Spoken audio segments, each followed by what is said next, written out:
Salve, muito boa noite. De novo aqui no Frente a Frente, hoje com o senador Exalci Lucas, ele é do PSDB. Olha, nós costumamos dizer por aqui que nós moramos no Quadradinho. O Quadradinho é um quadrilátero que foi aberto aqui entre Minas e Goiás, mais Goiás, para fazer o Distrito Federal. E Brasília é muito mal entendida. Geralmente se fala de Brasília como se aqui morassem vários bandidos, mas não é bem assim, não. Os políticos vêm aqui... São os estados que mandam para cá, né? Mandam aqui não tem fábrica. Os eleitores de outros estados é que mandam para cá. Aqui não tem fábrica de deputados, não. São eleitos nos estados. O senador Exalci Lucas é daqui do Distrito Federal, é senador pelo Distrito Federal e está sendo cotado para ser o governador daqui do Distrito Federal, né, para ser candidato. Por isso que eu queria um pouco puxar aqui, até para que vocês conheçam um pouco. Brasília já tem perto de mais de 5 milhões de habitantes, se contar o entorno, as pessoas que moram em Goiás, mas que têm atividade aqui em Brasília, né? Verdade. Tem um orçamento ali próximo de 50 bilhões, entre 40 e 50 bilhões. Quer dizer, é uma grande cidade. O senhor acha que Brasília se sustentaria, né, prescindindo do governo federal, enfim, dessa máquina que as pessoas acham que Brasília é sustentada pela máquina, mas não é não, né? Tem uma vida própria. Brasília, ela foi criada, né, para ser uma cidade administrativa, né, com perspectiva de 500 mil habitantes. Hoje nós temos 3 milhões aqui, 3 milhões e 100 quase. Em Brasília. Em Brasília. É a terceira cidade maior do país, né? E as cidades em voltas, né, que é a região de Goiás, e até Minas também tem... O entorno. A RID, né, faz parte. Aí chega a mais de 5 milhões de habitantes, considerando isso. E é uma terra que, como é muito próxima, né, são pessoas que moravam em Brasília, a maioria, e mudou para lá em função do aluguel, do custo de vida. Então, grande parte trabalham aqui ainda, né? Então, a gente precisa se preocupar com isso também. Agora, nós temos um fundo constitucional em torno de 14, que vai agora para 15 e pouco, a correção, para 15 bilhões, que é o fundo constitucional do DF. O resto é receita própria. Paga saúde, educação. Todo mundo de olho, né? Lá no Congresso, nesse fundo. Mas todo paga mundo querendo segurança, tirar uma casquinha dele. Ele foi criado para manter... né, saúde, segurança e educação. A manter a segurança e auxiliar, né, no funcionamento da educação e da saúde. Então, inclusive, nós estamos esperando agora uma PEC exatamente para passar essa gestão, porque a Constituição foi criada exatamente isso, que a União tem que organizar e manter a segurança. Mas ela nunca organizou, até porque não tem sentido a União organizar a segurança daqui, se for só a esplanada, como muita gente acha que Brasília é isso aqui, né, a esplanada dos ministérios, não é. Nós temos 3 milhões de habitantes, são 33 regiões administrativas, como se fossem municípios, né? E que não tem geração de renda, de emprego. Então, a gente tem que mudar realmente a questão econômica do DF. Aí nós temos que gerar mais emprego, trazer empresas para cá e tal. Agora, o que a população precisa entender é que o que acontece aqui é a capital. E se você tem hoje Mato Grosso, Goiás, né, que são os maiores exportadores hoje do agronegócio, só acontece porque existe Brasília. Se o JK não tivesse trazido... Criou estradas, aqui para o interior, a capital, dificilmente você teria... região estaria... Integrou Norte, país, Nordeste, né? Integrou o Brasil. Então, Brasília cobra um pedágio, né, um aluguelzinho disso aí. Então, o que eles pagam aqui é um aluguel para estar aqui, que é em torno desses 14 bilhões. Senador, Brasília vai fazer 60 anos esse ano, já é uma senhora, né? Digamos assim. Mas, em termos de cidade, ainda é muito nova. Qual é o principal desafio? O senhor já falou da criação de empregos. O que o senhor coloca como maior acerto desse período? Obviamente, além da criação da própria capital, o maior acerto desses 60 anos aí e o maior desafio daqui para frente? O maior acerto foi realmente a ousadia do JK, né, que, inclusive, comentei há pouco, né? Eu estou estudando um pouco, ele teve o plano de metas dele, maravilhoso, coisa que acho que foi o último plano de desenvolvimento do Brasil, foi o JK. De lá para cá você percebe há anos que cada ministério é um governo diferente, cada um destrói tudo e recomeça. Educação não fala com a cultura não fala com o esporte, cada um como se fosse um governo diferente. E isso acontece nos estados também, né? Não há integração, não é um governo único, não tem planejamento nenhum. Então é muito no improviso as coisas. Então eu acho que Brasília deu certo, né? O Brasil não seria o que é hoje se não fosse Brasília. Agora, é uma cidade maravilhosa, né? Com perspectivas maravilhosas também, melhor IDH, né? Nós temos aqui nós temos o maior número de pesquisador por habitante, temos belas faculdades e universidades aqui. Então, o Brasil tem um potencial muito grande. Capita, não é? Maior renda per capita é melhor tudo, né? Como Estado, né? Como Estado, Como aqui é Estado e município, né? Aqui é Estado e município. Agora, o desafio é esse, né? Por ter sido criado para ser uma cidade administrativa, né? A gente não se preparou, né, para essa situação hoje, né? Com mais de 350 mil desempregados, né? Todo mundo estudando para concurso público, e a tendência não é essa mais, né? Porque o governo está enxugando, está aí a reforma administrativa, a reforma da Previdência, que vai prejudicar o DF também, né? Então, a gente tem que buscar outras alternativas. Agora, nós temos aqui a melhor situação para a logística, né? Aqui é o centro da América, nós temos o segundo melhor aeroporto do país, né? Todos os voos passam por aqui.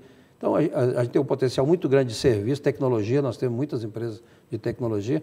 Então, aqui tem um campo imenso para você melhorar as condições, né, de desenvolvimento, geração de emprego e tal. Então, esse é o maior desafio que nós temos.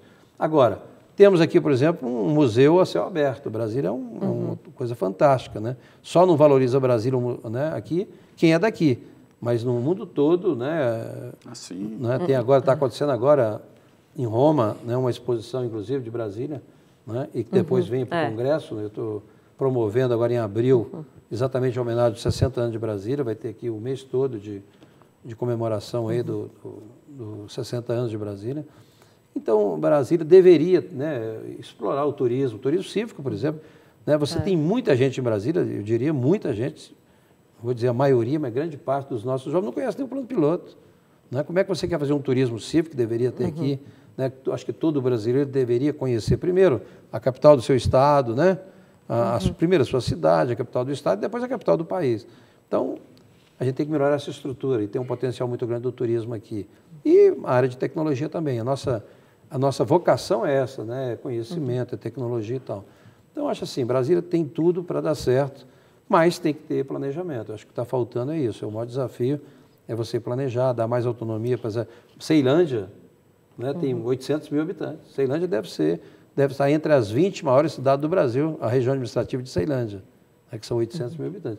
Quais as cidades têm 800 mil habitantes no Brasil hoje? Pouquíssimas. Pouquíssimas. Então, e o administrador lá não tem autonomia para nada. Se tiver que tampar um buraco em frente... O senhor é a favor de estabelecer prefeituras, ou seja, com eleição nos municípios, nas regiões administrativas? Eu sou contra as eleições. Agora, o que você tem que fazer? O que você tem que fazer, e é o que nós estamos fazendo.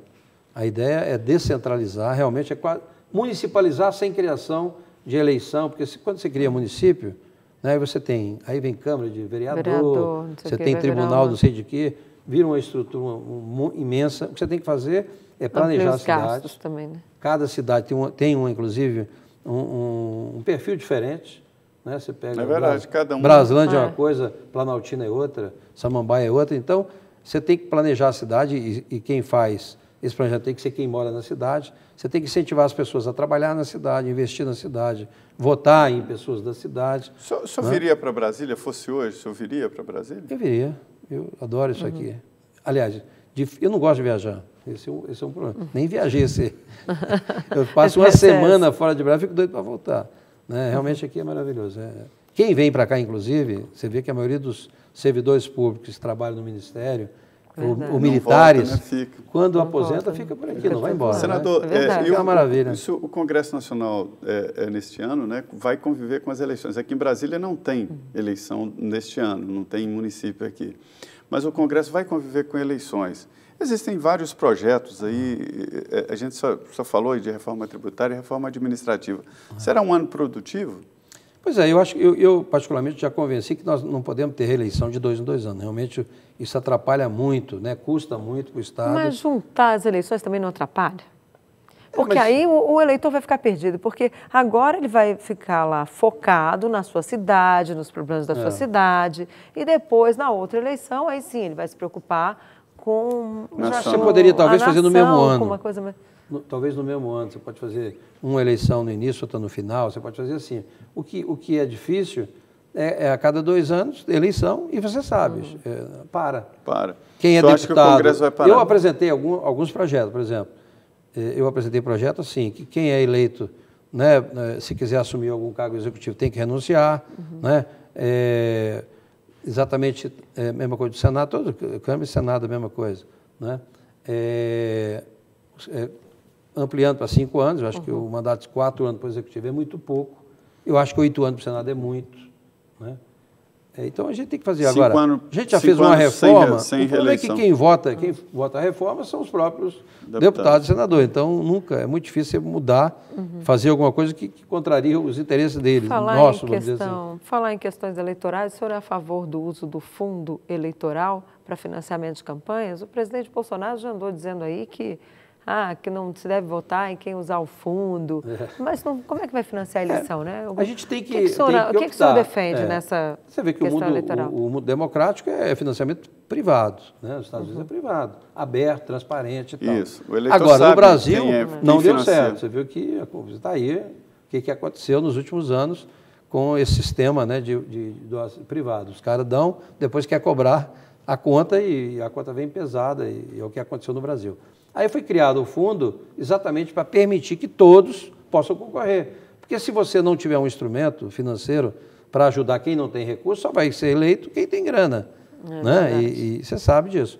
Então, agora, tem que ver valores. Né? Óbvio que nós tivemos uma eleição totalmente diferente agora, em função das mudanças, né? Da corrupção que teve e tal. Então, as pessoas queriam mudar. E você vê que não basta mudar, não adianta só o novo. O novo não resolve, simplesmente. Você tem que escolher realmente a mudança, mas também ver se a pessoa que você está elegendo, se ele tem condição de executar aquilo que ele prometeu e tal. Então tem que ter tem que compatibilizar, né, uma mudança, mas com a experiência, com a capacidade de execução, né? Não dá para você brincar. Né? Agora, o que falta no Brasil é planejamento. Eu acho que isso aí, São Paulo teve uma experiência boa, e eu acho que Brasília a gente vai fazer também, em São Paulo, na prefeitura. Após 90 dias, após a posse do prefeito, ele tem que apresentar um plano de metas e a sociedade civil organizada acompanha isso. Então, você tem metas, você tem projetos, você tem orçamento para as pessoas acompanharem. Aí você tem como cobrar. Aqui não, entra o cara, né, de improviso, aí até ele saber como é que funciona a máquina, já terminou o governo. Infelizmente, está assim no Brasil quase todo, né, senador? E o nosso tempo acabou. Eu queria agradecer muito a sua presença e já deixar aqui um convite para o senhor voltar. Vou voltar. Obrigado. Eu que agradeço a oportunidade. Pode marcar aqui. Nós aqui mais um Frente a Frente, né, Zé Maria? Voltando nesse 2020 com muita notícia, né? Pois é. Hoje, Denise, eu fiquei muito triste. Nós perdemos um amigo, um jornalista muito importante aqui em Brasília, o Antônio Martins. Mas, enfim, começamos o ano e é isso aí. Antônio Martins, obrigado a você. Pois não, você dizer? Antônio Martins realmente merece aí todo o nosso, né, todas as nossas homenagens. Né? Eu trabalhei com ele, realmente era uma pessoa muito especial. Mas fica aqui o nosso boa noite para você e a partir da semana que vem, já voltamos hoje, a partir da semana que vem já está aí a toda com Frente a Frente, com sempre uma entrevista exclusiva e muita notícia para você. Boa noite, muito obrigada pela sua audiência. Até a próxima quarta-feira.